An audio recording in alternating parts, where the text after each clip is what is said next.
Thank you for tuning in to Macroview Television, and welcome to a brand new edition of Taiwan Outlook, the program that presents the different faces and lets you hear the stories on Taiwan. I'm your host, Ray Guo. Have you heard of the Community Services Center in Taipei? What is it, and what kinds of programs and services available by the center? On today's program, we're going to find out, since we have Mr. Adam McMillan, who's the director of the Community Services Center in Taipei, to talk about the purpose and the functions offered by the Community Services Center here in Taipei. Welcome to our program, Adam. Thank you. Yeah, it's a pleasure to have you on the program. It's a pleasure to be here. All right, Adam. First, let's talk a little bit about yourself. I learned before the taping started, you've been in Taiwan 23 years. Altogether, yes. Yes, and tell us where home is, and then why and how did you come to Taiwan? Well, home is simple. Home is Taipei. Oh, okay, good. All right. And where were you in the States before coming here? I grew up in Tennessee. Okay. And I went to school at a small college in Indiana. All right. And what were the reasons that you came to Taiwan? Originally, learn Chinese? No. Okay. It was to teach English. Oh, okay. And then travel Asia for 6 months, and then go back to the States and get my graduate degree. Oh, okay. And did you do that? No, I did not. Oh, okay. All right. I got here, and I found myself very frustrated because everything was unknown to me. Okay. My sense of smell was assaulted, my sense of touch was assaulted, my sense of sight was assaulted, and I didn't understand anything. I couldn't read, I couldn't understand. So I started studying Chinese as a way to overcome that. Yes. And I became very interested in studying Chinese, and the 6-month plan became 4 years. Okay. And then got married and moved back to the United States. Oh, you did? We did. All right. So I was here 87 to 91. All right. And then in 1998, the company that I was working for found out that I could speak Chinese and had an interest in opening up the Asian markets. And they said, we'd like you to take over Asia Pacific and develop it for us. They wanted me in Hong Kong, and I said, no. No, you coming back to Taiwan. Yes, good. And since then, I've simply been making career choices about staying in Taiwan. Good. And certainly it's been wonderful to have you here in Taiwan for the past 23 years. I'm not sure everyone thinks so. But anyway, it's good to have you on the program. Yeah. Let's talk a little bit about the Community Services Center in Taipei. I wouldn't be surprised that not a whole lot of people have heard about it. So please tell us a little bit about the center, when and why it was founded, established, and what kinds of functions and programs are available. We're in our 29th year. Okay. The center was founded in 1987. Okay. Actually, that was the year I first came to Taiwan, but that had nothing to do with it. That was just coincidental. There was an unfortunate incident that involved the death of a child. At one of the international schools. And community leadership, school leadership, business leadership came together in order to find a safety net solution so that something like that would not happen again. Yes. And they came across an organization called the Community Center in Cairo, Egypt. And that center still exists today. Okay. And they hired the husband and wife directors of the community center in Cairo and brought them to Taiwan and said, build a center here. And that's what they did. At the core of what we offer is psychological counseling. And we do that regardless of a person's ability to pay. Okay. But we also offer classes and tours and try to expose people to the many wonderful things that are in Taipei and Taiwan through those classes and tours. We also have publications. We have a magazine, which we publish 10 months a year. We'll talk about that, yes. And we have books, which are about day hikes and day trips to take in Taipei, the islands of Taiwan, and we have 2 new books. There's 101 Favorite Things of Taiwan, which I'm looking forward to. Yes. And tell me, Adam, what is your primary responsibility as the director of the center? Everything. Okay, including not just the functions and programs you mentioned, but including, for example, organization of the calendar for the year ahead? Yeah, no, I have people who do that for me. Okay. I am ultimately responsible for that, but other people fill the calendar. Okay. I have 6 direct reports, plus all of the counseling, and we have 12 therapists. They report directly to me. All right. And do you need to do anything on fundraising? Oh, yes. Okay, I would suppose that's a big part of your job. That's a very large part of my job. And anyone who would like to give to the center can find us at communitycenter.org.tw, and we accept PayPal payments. Oh, you do? Okay, good. And let me ask you this. The center is being around almost 30 years. Right. But it's still primarily, nonprofit in terms of, it's entirely nonprofit. Yeah, it's operational expenses purely from funds that you raise from the private sector. Program pays for part of program. Okay. But on the counseling side, and that's the easiest place to talk about, yes. People do come to us who cannot afford to pay a fee that covers our costs. Okay. All right. We also run an after-hours crisis hotline. Oh, okay. And when that gets called, normally we cannot charge for those services. No, yeah. So someone who calls and says, I'm thinking about killing myself, we certainly respond to that. Okay. We take care of the problem, and we help the person get to a stable place. But we can't then say, you owe us $3,000 in tea. No. But that may be what it cost for that hour. Of course. So we run a gap of about $6 million in tea between revenue and expenses every year. And we make that up through generous donations. Okay. And we also run events. We have an auction. This year it will be October the 14th. Okay. It's a great time. We raise about $2.5 million from that auction. That's not bad. Right. It's okay. Yeah, okay. And let me ask you this.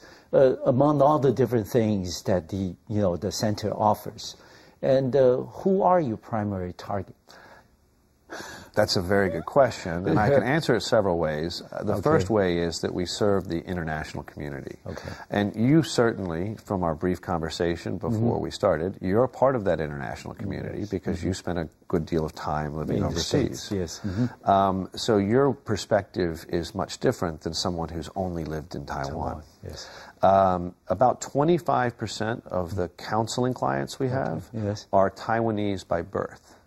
They may have a foreign passport, but they were born in Taiwan. Okay. About 40% are North American by birth, but they may be of Chinese descent. Okay, all right.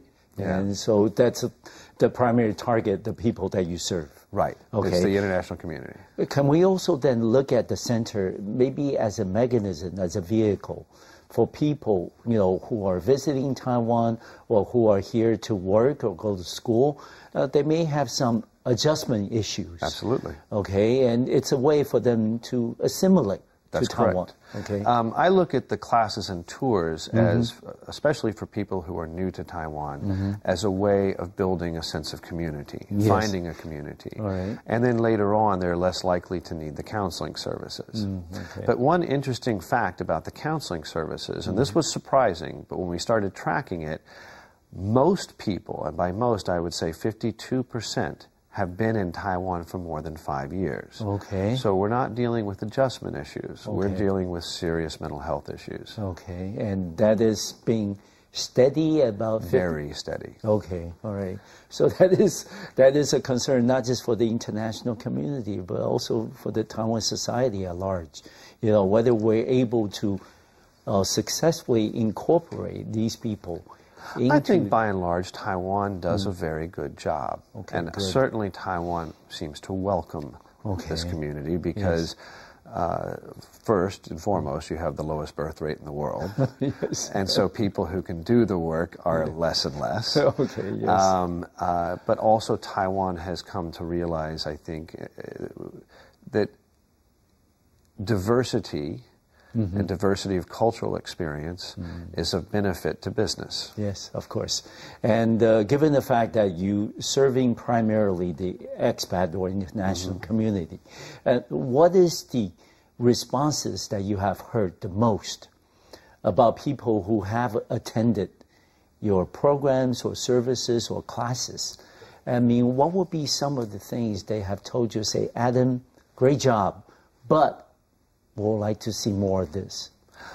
Oh, we sometimes get that. Okay. We usually get thank you. Okay. You saved my family. Okay. Or thank you, you saved my life. Okay. Last year we transformed or saved 267 lives. And That's I like no being easy able to say task. that. Yes, yes, okay. And when you say that, how long have you been on the job as director? 3 years, okay. 6 months, and 6 days. All right. But I'm not counting. No, okay. But wouldn't you think that part of it is probably the most rewarding part Absolutely. of the job? Okay. Absolutely. Yes. It's the most important part. Okay. And we make it possible for people to get back on their feet, okay. to continue to be contributing members of the Taiwan economy. Okay. And I think that we fulfill a very, very important function. Okay. Adam, we were talking about, some of the programs and services that's offered by the center to the international community. But one thing, I was surprised to learn was the various kinds of counseling programs and classes that you have available. Would you please elaborate on those, programs and, counseling sessions that you offer? What are some of the problems that you have heard most often? Well, we track presenting issue, which is the reason someone calls us. All right. Usually there'll be more than one issue. Yes. All right, there'll be many, but we track the presenting one. Okay. And what would you guess to be the #1 presenting issue? Well, I would suppose it's a matter of simply adjusting to the overall environment. And you would be wrong. Okay. What is marital problems? Okay. Well, I would imagine that is a derivative of the adjustment issue. Yes. And that's at 25% of our intake. Really? Number 2 and 3 remains fairly constant. Okay. It hasn't changed in all the time we've been tracking it. Okay. Depression and anxiety. And anxiety is increasing. And that's not a Taiwan phenomenon, that's a global phenomenon. Okay. We know that globally, rates of anxiety, especially among teenagers and young adults, is increasing dramatically. Yes. And there are reasons for this. Yes. Then we do a deal with adjustment. Sometimes parenting, people come to us for parenting skills. Yes. Substance abuse. Yes. And then we have category other, which is anything that is less than 2% of the whole, but represents 34% of the whole, and has 17 different issues. Everything from bipolar disorder to schizophrenia, borderline personality disorder, you name it, we've seen it. Okay. And mostly you have counselors who are certified or qualified locally? That's correct. Okay. And then do they have, problems? Maybe, for example, when they do the counseling session, they may not necessarily understand how and where the problem originated from. They'll eventually get to the bottom of that. Yes. If they're going to be successful with helping the client to get to a place of stability, they will get to that. All of them were educated in the United States, with the exception of one. Okay, language is not an issue. Language is not an issue. We can provide counseling in English, Chinese, Taiwanese, and Korean. Oh, okay. And Cantonese. I forgot to mention Cantonese. Yes. For counseling to be successful, we have to get to the very root of the issue. And oftentimes, what we find is that it's a trauma that was experienced in childhood that was never dealt with. Okay, and resurfacing now. And it resurfaces. And it can be triggered by a smell or a sound, and the person can be left standing in the street crying and have no idea why. Okay. And we see quite a bit of that. All right. And I'm going to pursue that a little further. Adam, can you share with us some of the stories of some of the cases that you might have come across? Well, of course, without giving us any names. Tell us a little bit about some of these cases. Well, some of these I'm actually allowed to talk about. They've given permission. All right. One of them was actually a family, and it was more than just a counseling issue. All right. They were on sabbatical. They were astrophysicists. They had 2 children at the American school, and they were working for Academica Sinica. But the way that Academica Sinica works is they don't actually get national health. No. They have to wait 6 months. Okay. And in the 4th month, the husband had a cerebellum stroke. And the cerebellum is the backwards part of the brain. Yes. It affects speech and balance. Okay, yes. He had 2 cranial surgeries. He was in the intensive care unit for about a month. We knew her because she was taking classes. Okay. And we realized that she didn't understand what was going to happen once he left the intensive care unit. Okay. That she was going to have to take care of him because the U.S. medical system and the Taiwan medical system are different. Yes. Taiwan's medical system is excellent. Yes. But if your expectations are otherwise, you will have some adjustment. So we helped her. We advised her. Okay. We provided counseling for her children. Okay. We provided counseling for her and for him in the hospital. Okay. We helped her negotiate the hospital because she had insurance, but she was going to have to pay cash out of her pocket first, yes. And then get reimbursed in the United States. Companies chipped in. Is it okay to mention the company that chipped in? Well, it's okay with us if it's okay with them. It's okay with me. All right. Costco stepped up and said, we'll help with dry goods because she didn't have time to go to the grocery store. No, of course She was in the hospital. She was dealing with her kids. We organized meals. The community came together, and 3 days a week, we delivered home-cooked meals for the family. Okay. And we've done that several times. Yes. So it was really a holistic helping. Of course, everybody coming together. It's for people who don't have that family safety net. If you're Taiwanese and you're living in a house with 3 generations, you're covered. Yes. You're going to be taken care of. Yes. But if you're here and you have pretty no much on your own, then you don't have that safety net, and that's where we come in. All right. We have many cases where people have had acute psychotic episodes, and neighborhood chiefs have reached out, Lijiang have reached out to trade offices, who have then reached out to us and said, can you go tell us what this is? Yes, of course. And we've gone out and we've said, this person needs a level of help, which the system may not be able to provide. And then we work very closely with the Foreign Affairs Police and the trade offices to bend some rules and make sure the people get the care that they need. Okay. And we've seen remarkable recoveries. Yes. And given all the services and programs that the center offers, in the last 29 years of the center's existence, what were or are continue to be some of the major problems that the center faces today? Well, funding is always one. Okay. Every January 1st, I start over, and I got to ask myself, where am I going to find 6 or 8 or 9 million in tea? And that's particularly true this year because we've had a very busy first half of the year. It's been exceptional. Yes.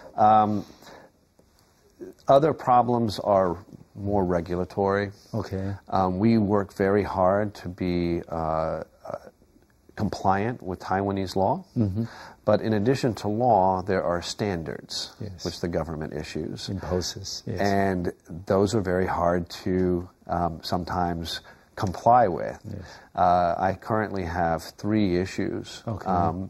One is a rather remarkable story, actually. Please. A white boy from Wisconsin was given a government scholarship to attend Shida and get his master's in clinical psychology. And he did that. Okay. And then he sat and passed the licensure exam in Chinese. That's pretty impressive. That's terrific, yes. But he's not going to be able to practice as a psychologist in Taiwan because they will not issue him a work permit that allows him to register his license because we're not considered a medical institution. At the same time, we have been asked to, we keep our client records in a highly secure software that comes from the United States. It's used in counseling centers at universities. And it actually meets U.S. military specifications for software security. Pretty good. Yes. And it means that for every record For every session, we're required to keep a note.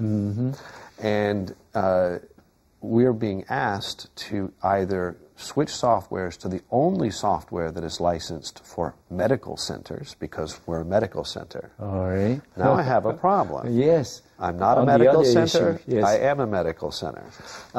So we're hoping that clearer heads will prevail, and see that it is not, our other solution on the records, by the way, is to print 5,000 pages of notes out, because last year we conducted 5,000 sessions. Do you know what that looks like? You know, it's, I can imagine it's quite formidable. Well, you know, an IKEA file cabinet? Yeah, yes. It's 10 of those. And we're required to keep records for 10 years.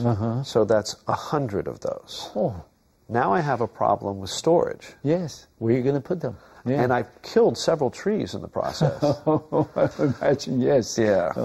So I can see. But given all the problems that you continue to encounter, were there any, sources of assistance locally that can help the center? I think several people have said, we'd like to help you with this, and I think that they're working on that. And I think that in the end, these problems will resolve themselves. Okay.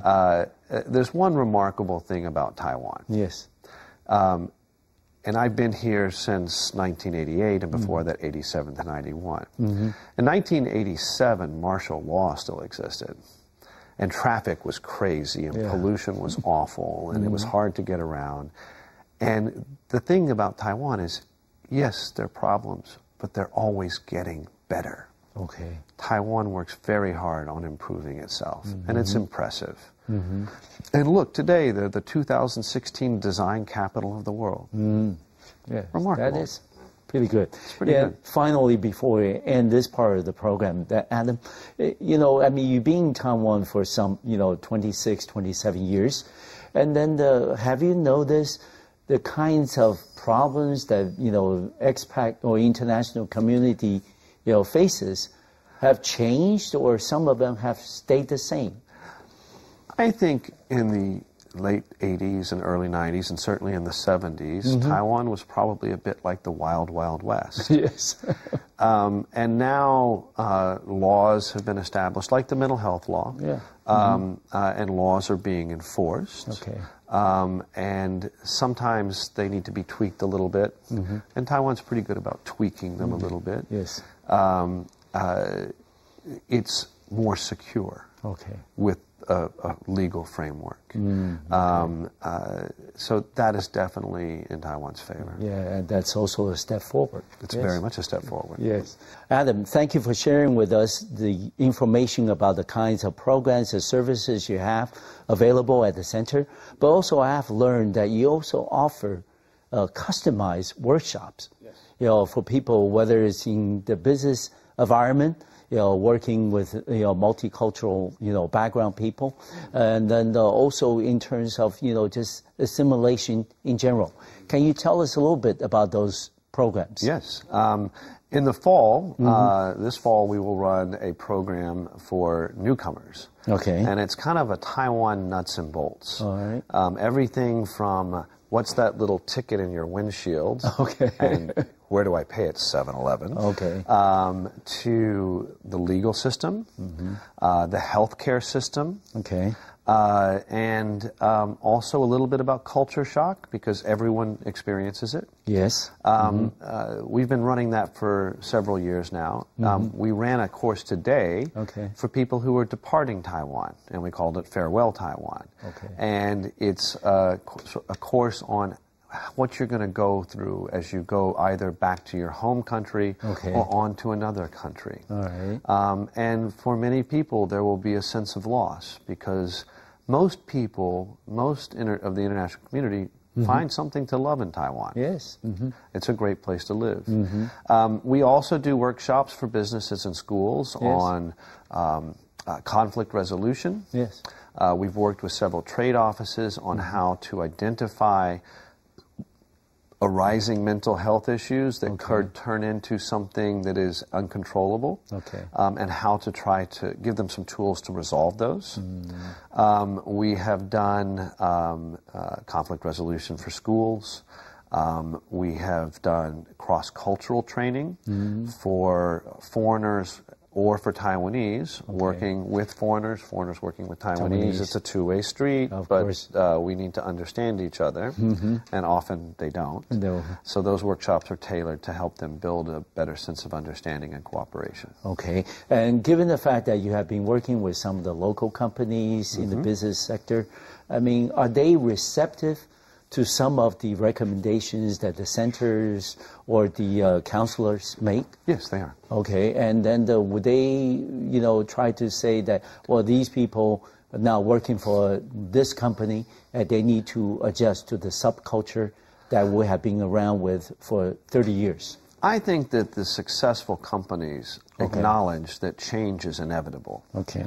And that if there are if they're wanting people from the international community to work in their company, there's a reason for that, and they recognize that change must come with that. Okay. And the value the person brings to the team. Right. Okay. And in addition to the programs, the counseling sessions, and the customized workshops that the center offers, you also have a number of publications. We do. Yes. And see if I've done my homework correctly. Okay. You have the Taipei Living. Yep. Taxi cards. Yep. Okay, and Taiwan A to Z. Yes. And then also there's City Map. City Map. Yes. And there's some more. Also Center on Taipei. No, that's okay. And was it Taipei Escapes? Oh, 1 and 2. Okay, 1 and 2. Taiwan Islands. Oh, okay. Guide to Yamingshan. Okay, all right. So quite a bit. Quite a bit. And then the Centered on Taipei magazine, of course. Okay. And before we talk about COT, let's talk about these publications that you have. Is this pretty much a demand-driven publication, or is it something that you plan on doing this year because people may have needs for education, for legal system, for hot springs in Taiwan? What is it? I think it was driven by a passionate interest on the part of a couple of authors. Oh, okay. Richard Saunders is the one who wrote Taipei Escapes 1 and 2, Yamingshan Guide, and the Guide to the Islands, and he has 2 new books coming out soon. And Richard loves to hike, and he loves Taiwan, and he loves writing about it. And that just happened. And we're very fortunate that it happened. Of course. The Taiwan A to Z was the work of another author, Amy Chen, and she is very passionate about cross-cultural issues. And for many years, she was the cross-cultural trainer with the center. And from that passion came a desire to introduce Taiwan culture to the international community. Taipei Living and taxi cards are soon to be things of the past. Really? Well, we will, when we have funding, we will move Taipei Living online because everything is moving online. And we don't want to kill any more trees than we have to, and we can digitize the content and make it more accessible to everyone. We lose a revenue stream, but we provide better information. And taxi cards, today, people use their cell phones. Yes, for everything. Taxi, Uber, reservations. So people still do use the taxi cards. But more and more, the younger generations are finding their phones are perfectly adequate. And you also have the monthly publication that we have been mentioning, which is Center on Taipei. Right. And tell us a little bit about the publication itself. And also, it's not easy. Adam, I think you're the first to know. It's not easy to maintain a monthly publication for anybody. Let alone a nonprofit center like yours. Well, the magazine pays for itself. Oh, really? It does. All right. Through advertising. And People advertise in the magazine because they believe in the magazine or because their target audience is which everyone at the American school and everyone at the European school, every teacher, every administrator, they get a copy. Okay. And these are people with expendable, they have extra income. Yes. And so people advertise in there to try to tap into that. Okay. But the magazine is a lifestyle magazine. It's there to introduce things that are phenomenal about Taiwan, to give information to the international community about things that are happening in Taiwan. Yes. One of the biggest frustrations we hear is that I didn't know Whitney Houston was in Taipei. Yes. Some of the information not available in English. Yes. So we try to make that information available. Okay. And we try to introduce interesting things about Taipei and Taiwan. And we also try to highlight at least one mental health issue every issue. Okay. And let me ask you this, though. I mean, among all the different services that you offer, and the publication, the sessions, the workshops, are there any other, recommendations or suggestions that you consistently hear from the people that you work with or interact with in the international community that maybe this is the next step for the center? One of the biggest things that we do, which we don't always acknowledge, is that we are an information source. So people come to us with questions. And it could be, I can't read my phone bill. Can you tell me what this is? It could be, I have a dispute with my landlord, and we will help to resolve that dispute. It could be, I need a lawyer, and we will introduce them to lawyers. Or I need an accountant. Or I have this medical issue, who is the best doctor in town for this type of issue? And we won't give them one, we'll try to recommend several. Where can I find this food? Food is a very common topic of conversation at the center. So we are an information source, and we're also a resource to link people to local resources other than ourselves that can provide them the help that they need. Okay, and that's exactly what I was going to ask you next. How about the local community here, whether it's in business, in school, or government? When they want to reach out to the international community, do they often go through the services offered by the center? I wouldn't say often is a good word. I don't know how we would measure that. I think that that's available to them should they want to avail themselves of it. And some companies will do that. Either through advertising, or they'll want to sponsor something, or they'll want us to take a tour of their business. We have offered tours of local craft breweries. We've offered tours of local businesses where there's something that might be of interest to people.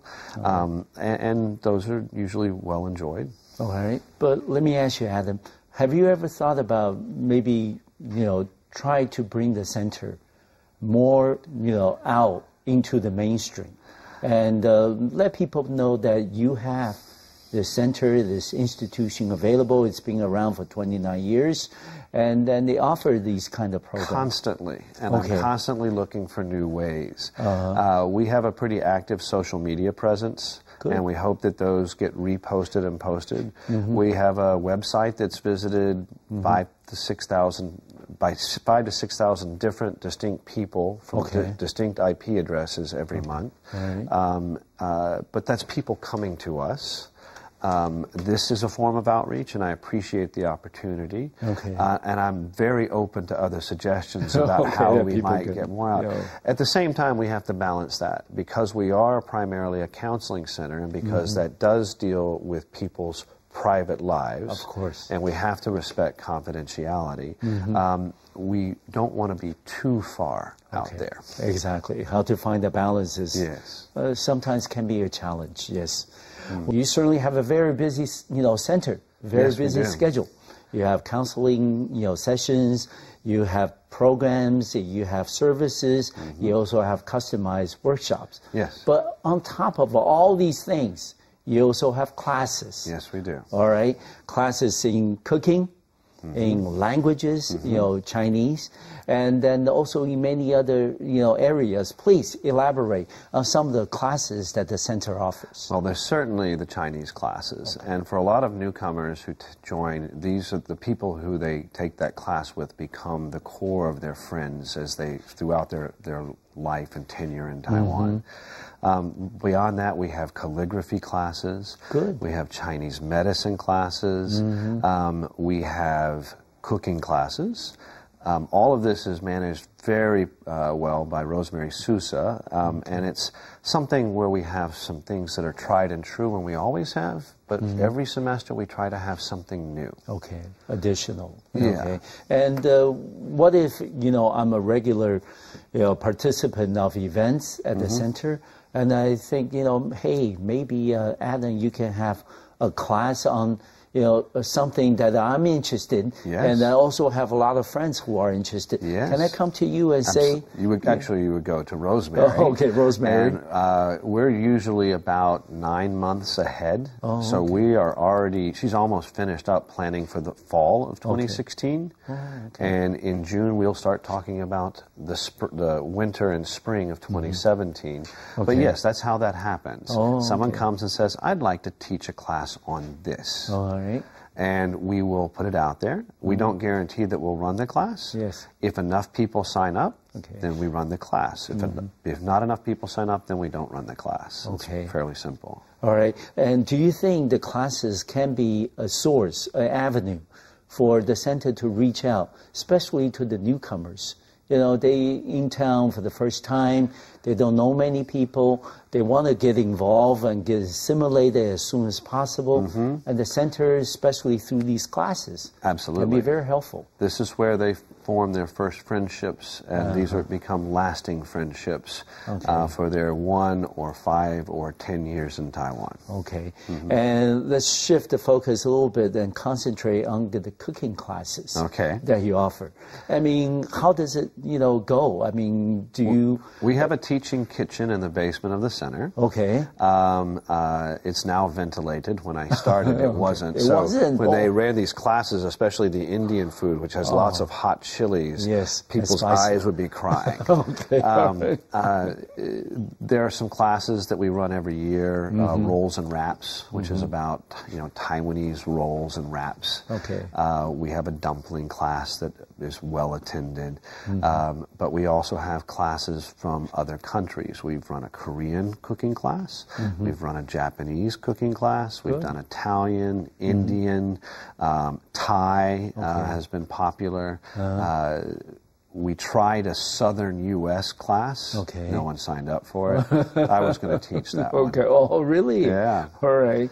But do you have, for example, maybe at the end of each, cooking session, class, that you would have a, cook-off and then offer the dishes? We've never done that. Okay. Usually what we have is an eat-off, because the students want to eat what they've made. Yes, of course. Right, and that's, we always like Friday at the center because we know lunch is going to be provided. Okay. And also, let me ask you, do you ever do anything in collaboration with maybe the Taipei American School, the Taipei European School? Of course. Okay, and what will be some of the activities you have done? We will take cooking classes to the school and run them in the school's kitchen for the school's teachers. Okay. We give talks on mental health at the school. We will run Chinese classes just for those teachers at the school. Okay. We do a newcomers orientation for the European school every fall. Okay. So we work very closely with the schools. Okay. And the heads of both the European school and the American school sit on my board of directors. Good. And Adam, you've been the director for a little over 3.5 years. Right.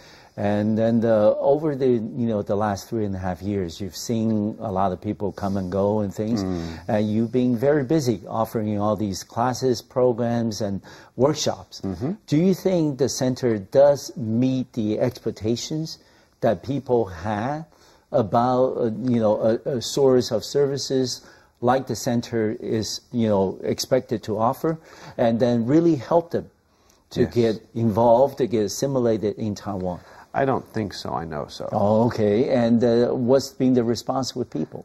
Thank you. Okay. And I mean, do they expect that, you know, Adam, if you stay on as director, you can do a little more on these areas? We're always open to doing more and doing differently. We are limited by time and space. Resources, yes. But we are constantly looking for new things to help keep ourselves relevant to the community that we serve. All right. And another thing that people may look at the center is as a platform. Yes. You know, for the Taiwan society. Yes. To reach out to the international community and vice versa. Yes. And so in a way, do you foresee a role that the center can play, by continuing to offer the kinds of programs and services to the international community? Maybe a way for Taiwan to get to know the different international community and their countries of origin a little better. Yes. Okay. We absolutely are a platform for just about anything. Yes. But we certainly could be a platform for the Taiwan government to reach out to other countries. Yes. Our magazine is viewed by people all over the world because we have an online digital version, and we know this because we have data. Okay. But it's also a way for parts of the government, such as the Foreign Affairs Police or the Ministry of Foreign Affairs, to come. We have monthly special copy topics where we have guest speakers. And those speakers sometimes do come from government agencies. A good one would have been, though we didn't run it this year, someone coming from the tax authorities to talk about filing your taxes, which is happening now. Yes. But we have had those in the past, and we will continue to have them, and I'm very open to anyone who would like to come and speak or write to, blog, write an article, or have a special class. We're open to any of that. Okay. And I will imagine that the center in Taipei is not the only one of its kind in the Asia-Pacific region. Are there any similar centers in there the is one. Okay, and that's not the one in Cairo. It's not. Okay. It's the one in Shanghai. Oh. Because they copied our program. Several members of the community who moved to Shanghai in the 90s and knew that they were establishing a new life there felt that the center was essential to them, and so they copied our program and opened a center in Shanghai. Okay. And let me ask you, do you do any type of international collaboration with others? Maybe not necessarily with the center, in Shanghai, for example, but with other international institutions. Yes, we have. Okay. We've worked with several EAP providers in the U.S. and in Europe and in Australia to provide coverage for citizens or participants in their programs. We have also worked with other nonprofits, Greenpeace, Fulbright, who are present in Taiwan, and we are open to continuing to do that with others, anyone who would like to try to make some links in Taiwan. Good, all right. And you've been on the job for 3.5 years. Adam, where do you think the center will go next in terms of, the kinds of programs and services it offers? And what will be the area that you would like to see the center to get more involved in the future? I want to get better about tracking our information sharing and standardizing that information sharing and making it even more accessible so that you don't necessarily have to pick up a phone. On the other hand, we do like people coming in the doors, right? Yes. We like to see a face and a smile and share a cup of coffee and talk. So we don't want to put too much online, but we want to put more. We will continue to provide excellent counseling services, and we may continue to grow there. Last year we did 5,000 sessions. That's a lot. That's a lot. Very sizable, yes. And I'm not sure we can do too many more. Okay, yes. But if we need to, we have space to create more rooms. We can hire more therapists.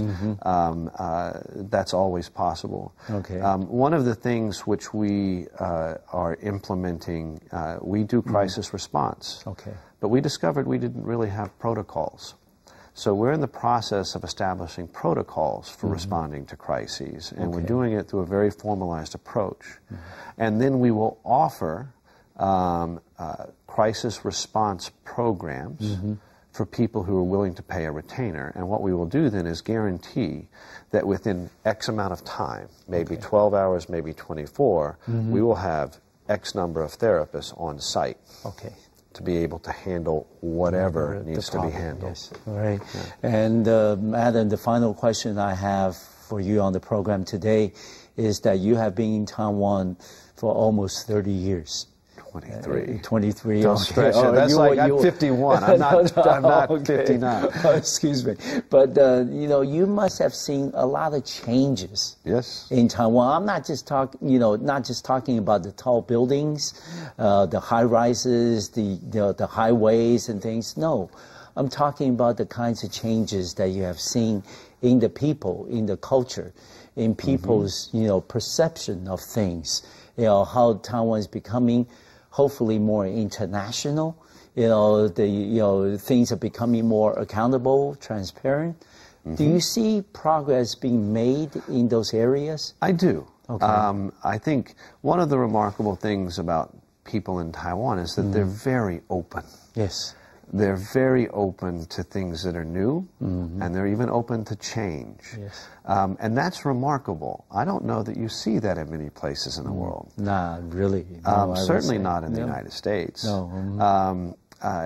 And they also, people here are very, very open to change where it makes things better.